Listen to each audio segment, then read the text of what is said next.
এই, এটা কি জানু মাস্টারের দোকান? জি, এটা জানু মাস্টারের দোকান। এই উকিল সাহেব, পেপারগুলো দেন। স্যার প্লিজ স্যার, আপনি আমাদের দোকানটা ভেঙে দিয়েন না স্যার। আপনারা মাত্র 2 দিন সময় দেন। 2 দিনের মধ্যে স্যার এই দোকানটা আমরা অন্য কোথাও সরিয়ে নিয়ে যাব। স্যার আমরা গরিব মানুষ, কই যাইম কি খাইবাম? স্যার আপনার কাছে রিকোয়েস্ট, এমনটা আমাদের সাথে কইরেন না স্যার। এই শুনেন, আপনাদের দোকান নিয়ে কি ঝামেলা তা আমি জানি না। আমি আসছি জানু আঙ্কেলের সাথে দেখা করতে। উনি কোথায় বলেন তো? উনি আমার আঙ্কেল হয়, বুঝছেন? কি বলেন স্যার? আপনারা দেখতে দেখা যায় অনেক বড় লোক, আপনি আসছেন আমার বাবার কাছে। আমার বাবা তো সামনে একজন স্কুল মাস্টার। আপনারা আমার বাবাকে কেন খুঁজতেছেন? আপনাদেরকে দেখে আমার খুব সন্দেহ লাগতেছে। আবার দেখতেছি আপনাদের হাতে পেপার। স্যার প্লিজ স্যার, দয়া করে আপনি আমাদের এই দোকানটা লেখা নিয়েন না স্যার। এই শুনেন, আমি আপনাদের দোকান লিখে নিতে আসি নাই। আমি আসছি জানু আঙ্কেল আর আপনার নামে একটা বাড়ি লিখে দিতে। এই বাড়ির পেপারগুলি এখানে আছে। এই পেপারগুলিতে আপনি একটা সিগনেচার করে দেন। আর জানু আঙ্কেল আসলে ওনার একটা সিগনেচার লাগবে। নেন, এই যে পেপার, এই পেপারটায় একটা সিগনেচার করে দেন। না স্যার, আমি আপনাদেরকে চিনি না জানি না, এখানে আমি কেন সিগনেচার করব? স্যার শুনেন, আমি এমনিতে পড়াশোনা জানি না। এখানে কি না কি লেখা আছে, আমি এখানে সাইন দেই, পরে আপনি আমাদের দোকানটা লেখা নিয়ে যান। না, এখানে আমি সাইন করব না। আরে আপু শুনেন, আপনি যেহেতু বলতেছেন আপনি পড়ালেখা জানেন না, আপনি একটা কাজ করেন, আপনি এই পেপারটা রাখেন। জানু আঙ্কেল আসলে উনি ঠিকই বুঝতে পারবে এই পেপারটাতে কী লেখা আছে। আপনি পেপারটা রাখেন, নেন। আচ্ছা ঠিক আছে।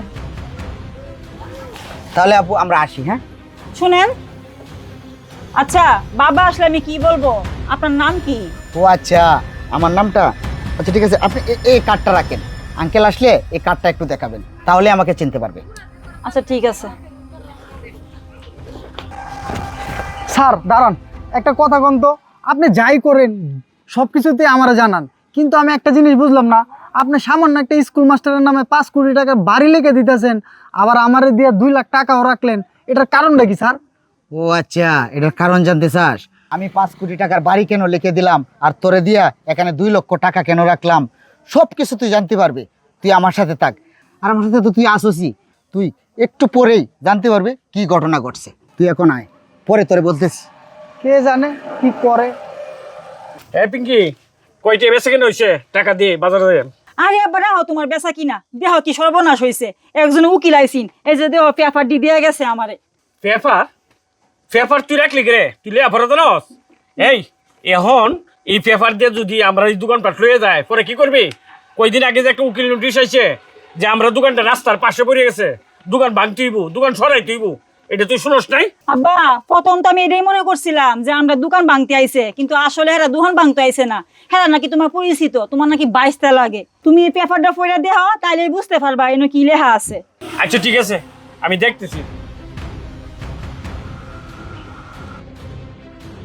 পিঙ্কি, এটা দোকান ভাঙার নোটিশ না, তাহলে আব্বা কি এটা একটা দলিল, বাড়ির দলিল, আমার নামে একটা বাড়ির দলিল। এই এই কেডা রে? নাম কি? আবার নাম কি? ও আব্বা একটা কার্ড দিছে, এই যে কার্ড। কার্ড দিছে? হ্যাঁ, এই তুই মজদুর তালুকদার।